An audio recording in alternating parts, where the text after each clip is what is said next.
बिस्मिल्लाहिर्रहमानिर्रहीम, अस्सलाम वालेकुम। सच टेलीविज़न के डिजिटल प्लेटफॉर्म से मैं हूं आरिफ काज़मी। गुज़श्ते 24 घंटों के दौरान मशरिक़ वस्ता के अस्पताल के हवाले से अहम तरीन अपडेट्स लेकर एक बार फिर आपकी खिदमत में हाजिर हुए हैं। नाजरीन, आबनाए हुर्मुज़ को खोलने के हवाले से ईरान और ओमान के दरमियान जो बातचीत का सिलसिला जारी था, उसके हवाले से बड़ी अहम किस्म की पेशरफ्त के हवाले से अमरीकी वेबसाइट ने दावा किया है। अमरीकी वेबसाइट है एक्सियोस, उसकी जानिब से दावा किया गया है कि ईरान और ओमान जो है वो इस नतीजे पर पहुंचे हैं कि आबनाए हुर्मुज़ को एक ख़ास मैकेनिज़्म के तहत खोला जाए। और इसके हवाले से उन्होंने ये दावा भी किया है कि आज यानी बुध के रोज़ किसी भी वक्त अमेरिका की जानिब से ये ऐलान किया जा सकता है कि हुर्मुज़ को बाकायदा तौर पर इंटरनेशनल ट्रैफिक के लिए खोला जा सकता है। अब इस हवाले से एक्सियोस ने जो दावे किए हैं उसमें यह है कि जो आबनाए हुर्मुज़ है उसके हवाले से ओमान और जो ईरान के दरमियान जो बातचीत चल रही थी उसकी सालिसी भी पाकिस्तान, सऊदी अरब और तुर्की की जानिब और कतर की जानिब से की गई। और इस सालिसी के नतीजे में दोनों ममालिक जो हैं वो एक ख़ास मैकेनिज़्म पर मुत्तफ़िक हो गए हैं। ईरान की जानिब से ये ख़ास तौर पर ये ज़ोर दिया जा रहा था कि जो जो उसके ऊपर जो कंट्रोल होगा वो कंट्रोल ज़्यादा से ज़्यादा ईरान के हाथ में होना चाहिए। लिहाजा अब जो मैकेनिज़्म तय हो गया है एक्सियोस के मुताबिक, उसके तहत जो आबनाए हुर्मुज़ में दाखिल होने वाली ट्रैफिक है वो ईरान का रूट इस्तेमाल करेगी और आबनाए हुर्मुज़ से निकलने वाली जो ट्रैफिक है वो जो जनूबी रूट है, जो कि ओमान के करीबी रूट है, वो इस्तेमाल करेगी। अब जो आपको पता है कि जो दाखिल होगी ट्रैफिक वो ट्रैफिक होगी जो वहाँ से तेल बरदार होगी, तेल लेके जाएगी, लेने के लिए आएगी। जब वो तेल यानी तेल के डब्बे, तेल के जो बैरल्स भरे हुए होंगे वो यहाँ से लेने के लिए जो ट्रैफिक आएगी वो ईरानी रूट इस्तेमाल करेगी। और जो खाली टैंकर्स होंगे वो जो है इस्तेमाल करेंगे, जो बहरे अरब में दाखिल होने के लिए वो ओमान का रूट इस्तेमाल करेंगे। अच्छा, इसके अलावा एक्सियोस ने यह भी दावा किया है कि ये जो मैकेनिज़्म है उसके तहत 60 रोज़ तक दोनों ममालिक जो हैं वो आबनाए हुर्मुज़ से गुजरने वाली ट्रैफिक से आर्जी तौर पर कोई टूल या खिदमात के वजह कोई फ़ीस हासिल नहीं कर सकेंगे, लेकिन 60 रोज़ के बाद एक माकूल टूल वो हासिल करने में कामयाब हो जाएंगी, वो हासिल कर सकेंगे। अच्छा, इसके अलावा 30 रोज़ तक जब ये मुआहदा तय पा जाएगा तो उसके बाद 30 रोज़ तक जो आबनाए हुर्मुज़ में ईरान की जानिब से जो माइंस बिछाए गए हैं उन माइंस को साफ़ करेंगे। जब साफ़ करेंगे तो एक दरमियानी रूट कायम हो जाएगा। उस दरमियानी रूट जो पहले से इंटरनेशनली रूट है उसको फिर दोनों ममालिक जो है वो अपने अपने मैकेनिज़्म के तहत उसको रूट को इस्तेमाल करेंगे। ये एक्सियोस की जानिब से दावा किया गया है। अब अगर ये इस मैकेनिज़्म पर अमल किया जाता है तो आज जो है वो इसके ऊपर बाकायदा तौर पर इम्प्लीमेंटेशन होने का ऐलान किया जा सकता है। अमेरिका की जानिब से भी गुज़श्ता रोज़ भी जेडी वेंस की जानिब से भी, मार्को रूबियो की जानिब से भी, अमरीकी हुकाम की जानिब से ये कहा गया था कि आबनाए हुर्मुज़ के खोलने के हवाले से बहुत जल्द जो है वो एक अहम ऐलान हो सकता है। उन्होंने खास तौर पर यह भी कहा था कि कल ही इसके ऊपर इम्प्लीमेंटेशन हो सकती है और आबनाए हुर्मुज़ जो है वो इंटरनेशनल ट्रैफिक के लिए खोला जा सकता है। लेकिन ईरान ने इस हवाले से दूसरा रवैया अख्तियार किया है। ईरान की जानिब से ये दावा किया गया है कि आबनाए हुर्मुज़ जो है वो अमरीकी हुकाम का इस जो मुआहदा है उससे कोई लेना देना नहीं है। हुर्मुज़ के हवाले से अमेरिका के साथ कोई बातचीत नहीं हो रही है। हुर्मुज़ के हवाले से सिर्फ बात हो रही है ओमान के साथ, और ओमान और ईरान के दरमियान बात हो रही है, उसमें अमेरिका का कोई लेना देना नहीं है। नहीं, आबनाए हुर्मुज़ जो है इस मुआहदे के फ़ौरन बाद खुल जाएगा कि हर किस्म की ट्रैफिक ऑन हो जाएगी, नहीं, बल्कि होगा ये कि हुर्मुज़ खोलने के बाद ईरान जो है वो उसमें ट्रैफिक जो है वो अपने मैकेनिज़्म के तहत जो दरख्वास्तें ईरान को मौसूल हुई हैं उसके मुताबिक उसको आज़ाद कर देगा। लेकिन उन्होंने ये भी कहा है कि इसको खोलने का जो खोलने का सिलसिला होगा वो अमरीकी रवैये पर मुनहसर होगा। क्योंकि अमेरिका ने जो इस्लामाबाद डिक्लेरेशन के अंदर जो वादे किए हुए हैं, फर्स्ट ऑफ ऑल जो है वो जो पहला वादा है कि लुबनान के अंदर जंगबंदी होगी, इन चीज़ों के ऊपर अमल होगा।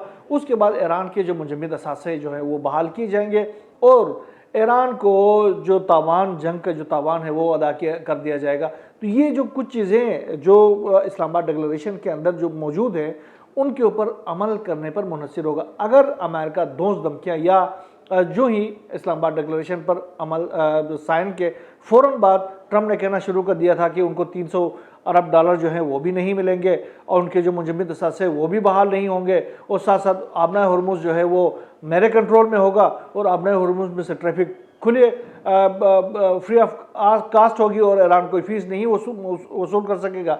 जब ये चीज़ें, ये धमकियाँ सामने आ गई तो फिर ईरान ने अपना जो इकनॉमिक रजीम है वो कायम करना शुरू कर दिया था। उसके बाद से जो भी शिप्स वहाँ से गुजरना शुरू हो गई थी, और बल्कि कुछ शिप्स जो है वो अमेरिका ने बगैर ईरान के इजाज़त के वहाँ से गुजारना शुरू कर दी। हालांकि शेक नंबर 5 के अंदर ये क्लियरली लिखा हुआ है कि ईरान की इजाज़त के बगैर कोई शिप वहाँ से गुजरेगी नहीं और ईरान की इजाज़त दरकार होगी। 60 रोज़ तक ईरान जो है वो उसमें से कोई फ़ीस वसूल नहीं कर सकेगा, 60 रोज़ के बाद फ़ीस भी वसूल करेगा, ये लिखा हुआ है। और उसके बाद भी जो शिप्स हैं वो ईरान की इजाज़त की इस 60 रोज़ा दौर के अंदर भी ईरान की इजाज़त से ये शिपें गुजर सकेंगे। लेकिन ट्रम्प ने इन शिप्स को अपनी मर्ज़ी से गुजारने की कोशिश करना शुरू कर दिया और उसका बराह रास्त ऐलान भी करना शुरू कर दिया, जिसके बाद ईरान को मजबूरन जो भी शिप्स ईरान की इजाज़त के बगैर गुजरने लगे उनको हिट करना पड़ा। उसके बाद फिर हमने देखा कि टिट फॉर टेट का एक सिलसिला शुरू हो गया, एक दूसरे के ऊपर हमलों का सिलसिला शुरू हो गया। ईरान ने अमेरिका के ऊपर हमले किए, अमेरिका ने ईरान के ऊपर हमले किए और उसके नतीजे में बड़े पैमाने पर अमेरिका को भी नुकसान को उठाना पड़ा और ईरान को भी नुकसान उठाना पड़ा।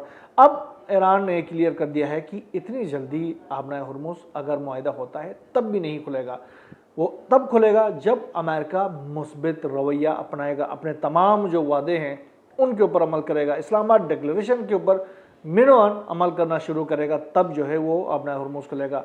नाकाबंदी जो है उसको फ़ौरन खोलना पड़ेगी। जब ईरान के जो आयल के ऊपर जो सैंक्शंस है वो हटाएगा, ये तमाम जो चीज़ें हैं वो करेगा अपना इस्लामाबाद डिक्लेरेशन के तहत, उसके बाद ही ये हुर्मुज़ जो है वो मरहलावार खुलेगा। ये तो चीज़ें हैं अपना हुर्मुज़ के हवाले से एक्सियोस के दावे और उसके बाद ईरान का काउंटर दावा कि ईरान क्या करने जा रहा। दूसरी तरफ जो है अमेरिका और ईरान जंगी तैयारियां भी भरपूर तरीके से कर रही हैं। ईरान के हवाले से ये कहा जा रहा है कि ईरान जो है वो अपने एंटी शिप मिसाइल जो है वो बाहर निकाल रहा है और उनको पहली दफ़ा अगर अमेरिका ने कोई खिलाफ वर्जी की, अमेरिका ने कोई दोबारा से जंगी हिकमत अमली अपनाई, तो फिर ईरान जो है वो ये जो नए मिसाइल्स हैं जो कि एंटी शिप मिसाइल्स हैं उनका इस्तेमाल करेगा। और ईरान ने यह दावा किया है कि अब की बार हम अमेरिका के शिप्स को भी तबाह करेंगे और एयरक्राफ्ट कैरियर को भी तबाह करेंगे अगर अमेरिका बगैर किसी वादे के, बगैर किसी दलील के, बगैर किसी वजह के ईरान के ऊपर कोई हमला करता है और आबना हुर्मुज़ को बगैर ईरान की इजाज़त के अमेरिका के कोई जहाज़ भी उसको क्रॉस करने की कोशिश करेगा तो फिर हम उसको हिट करेंगे, चाहे वो एयरक्राफ्ट कैरियर इब्राहिम लिंकन ही क्यों ना हो। और दूसरी तरफ CNN ने एक बड़ा दावा किया है, CNN ने यह दावा किया है कि अमेरिका के पास जो मिसाइल इंटरसेप्टर्स हैं उनकी तादाद बहुत ज़्यादा ख़त्म हो गई है, बहुत ज़्यादा कम हो गई। यानी उन्होंने कहा कि जो थर्ड मिसाइल डिफेंस सिस्टम है उसकी तादाद तो 80% जो है वो कम हो गई है। और इसके अलावा उन्होंने कहा कि जो पेट्रियट इंटरसेप्टर्स हैं उनकी तादाद भी निस्फ से ज़्यादा कम हो गया है। तो ये कि ईरान के जो इंतहाई सस्ते जो मिसाइल्स जो हैं वो लेथल भी हैं, सस्ते भी हैं, जब वो जा रहे होते हैं अमेरिकन बेसिस को हिट करने के लिए तो ये अमेरिकन जो थर्ड सिस्टम है, पेट्रियट सिस्टम है, यूरो सिस्टम से इन तमाम के दहाने जो है वो खोल दिए जाते हैं और अन्य मतलब मैं कहूँ तो बेजाना होगा कि वो उनके ऊपर अपने इंटरसेप्टर्स जो है वो फेंक रहे होते हैं।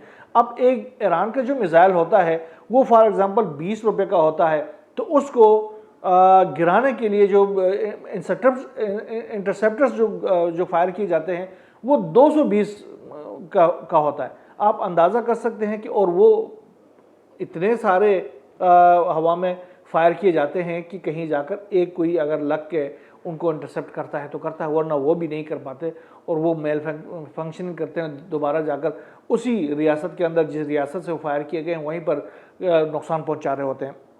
ये तो एक्सियोस इसने CNN ने दावा किया है कि अमेरिकी जो मिसाइल इंटरसेप्टर्स हैं वो बहुत बड़ी तादाद में कम हो रहे हैं। गो कि डोनाल्ड ट्रंप ने भी, अमेरिकी हुकाम ने भी इसकी तरदीद की। उन्होंने कहा कि ऐसी कोई बात नहीं है, अमेरिका के पास असले की बहुत बड़ी तादाद है, अमेरिका दुनिया की सुपर पावर है, अमेरिका के पास बहुत बड़ी मिलिट्री है और मिलिट्री पावर है, और इसके साथ साथ ये जो इंटरसेप्टर्स हैं उनकी तादाद भी बहुत ज़्यादा है। जबकि अमेरिकी जो फौजी हुकाम है उनके जो बातें हैं वो कुछ और बता रही होती हैं। जैसे हमने देखा कि जो अमेरिकी जनरल्स है वो ये कहते हैं कि हम अगर दोबारा जंग शुरू होती है तो फिर हम अमेरिका को तो बचा सकते हैं, उसके लिए कोशिश करेंगे, लेकिन इजराइल को किसी सूरत बचाने के लिए हमारे पास ताकत भी मौजूद नहीं है, हैसियत भी मौजूद नहीं है, हिम्मत भी मौजूद नहीं है। लिहाजा अब की जो जंग होगी ईरान के साथ तो फिर हम बड़ी मुश्किल से अपनी फ़ौज की, अपने जो असासे हैं उनकी दिफा कर सकेंगे, इजराइल का कोई दिफा नहीं कर सके।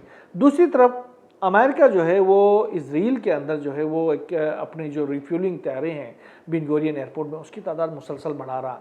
तो ये देखें कि या तो वो दबाव डालने की एक टेक्टिक्स इस्तेमाल कर रहा, या फिर कोई फीचर जो जंगी कार्रवाई है उसकी तैयारी भरपूर तरीके से अमेरिका कर रहा। ईरान ने कहा है कि भाई अब हमें कोई एतबार नहीं रहा, हम मुसलसल रेडी फॉर वार हालत में हैं, और अगर कोई मिस एडवेंचर हमारे साथ किया जाता है तो लेथल किस्म की जवाबी कार्रवाई हमारी तरफ से होगी, और उसके लिए हम हर तरह से तैयार हैं। इसके अलावा यमन का जो महाज है वो बहुत ज़्यादा गर्म हो रहा है। यमन में दो तरह के चीज़ें हो रही हैं। एक तो इजराइल सऊदी अरब की जानिब से यमन में सना और दीगर इलाकों के ऊपर हमले किए जाते हैं, और दूसरी तरफ जो सऊदी अरब की जो लॉयल फोर्सेस हैं जुनूबी यमन में जो अदन का इलाका है, हज़रमौत का इलाका है, वहाँ पर बहुत बड़ी गैदरिंग से और वो मुसलसल जो अंसारुल्लाह फोर्सेस के ख़िलाफ़ हमले कर रहे हैं, और उसके बाद अंसारुल्लाह फोर्सेस भी जवाबी कार्रवाइयाँ कर रही हैं। एक तो अंसारुल्लाह फोर्सेस ने सऊदी अरब की ब्लॉकेट किया हुआ है, और उन्होंने आज भी, कल एक शिप थी, भारतीय शिप, जो कि सऊदी अरब से तेल लेकर, टैंकर था वो भारत जा रहा था, उसको हिट किया, और उसके बाद वो उसका अमला तो महफूज रहा, लेकिन वो टैंकर जो है वो तबाह हो गया और वो समंदर में गर्क हो गया है। आज यमनियों ने एक और हमला किया है इस सऊदी अरब के ऑयल टैंकर के ऊपर। ये वफा नाम का NCC वफा नाम से ये जहाज़ था, ऑयल टैंकर था, उसको उन्होंने हिट किया, उसको बड़े पैमाने पर नुकसान पहुंचाया। इसके साथ साथ जो हौसी फोर्सेस है उन्होंने ये दावा किया है कि हमने 20 जुलाई 2026 के बाद जब उन्होंने सऊदी अरब की ब्लॉकेट किया है उससे अब तक 8 जो शिप्स हैं, ऑयल टैंकर्स हैं, उनको निशाना बनाया है और उनको बहुत बड़े पैमाने पर नुकसान पहुंचाया, और इसके साथ साथ 29 ऑयल टैंकर से उनको अपना रास्ता छोड़कर वहां से फरार होने पर मजबूर कर दिया है। तो ये बड़ी कार्रवाइयाँ हैं। और दूसरी तरफ जो हज़रमौत से हौसी फोर्सेस के ऊपर हमले हो रहे हैं, ज़मीनी जो इन्फिल्ट्रेशन है वो जारी है, और हौसी फोर्सेस जो हैं जवाबी कार्रवाइयाँ कर रहे हैं। ये बड़े पैमाने पर गुमसान की जंग वहाँ से जारी है, और वहाँ से आने वाले दिनों में बड़ी अहम किस्म की खबरें आ सकती हैं। रशिया और यूक्रेन जंग के हवाले से मैं आपको बता दूं कि रशिया और यूक्रेन की जंग भी बहुत ही भयानक किस्म की जंग छिड़ गई है, और रशिया की जाने से अब यूक्रेन के ऊपर ख़ास तौर पर कीव के ऊपर बड़े पैमाने पर हमले हो रहे हैं, और जदीद किस्म के मिज़ाइलों से, सिकंदर मिज़ाइलों के हमले हो रहे हैं, और टैक्टिकल जो बम्स जो मिज़ाइल्स हैं उनके ज़रिए हमले किए जा रहे हैं, और ख़ास तौर पर उनकी जो एनर्जी इंफ्रास्ट्रक्चर है उसको नुकसान पहुंचाया जा रहा है। इसके साथ साथ जो नेटो के जो वहाँ पर खुफिया ठिकाने हैं उनको निशाना बनाया जा रहा है, थार्ड डिफेंस सिस्टम्स को निशाना बनाया जा रहा है, पेट्रोल डिफेंस सिस्टम्स को निशाना बनाया जा रहा है। उसके साथ साथ और जो यूक्रेन की जो फोर्सेस है उनके बेसिस को निशाना बनाया जा रहा है, और यूक्रेन में बड़े पैमाने पर तबाही फैल रही है। और इसके साथ साथ रेड सी मेडिटेरेनियन सी के अंदर जो यूक्रेन से रिलेटेड जो जहाज़ है उनको भी FPVs के ज़रिए रशियन फोर्सेस जो है वो निशाना बना रही है। बहरहाल बहुत तेज़ी के साथ दुनिया की सूरत जो है वो तब्दील होती जा रही है। हमारी नज़रें इस तमाम तर सूरत के ऊपर है। जो भी नई डेवलपमेंट सामने आती रहेगी इंशाल्लाह हम आपसे शेयर करते रहेंगे। यहाँ बस नहीं, अल्लाह हाफ़िज़।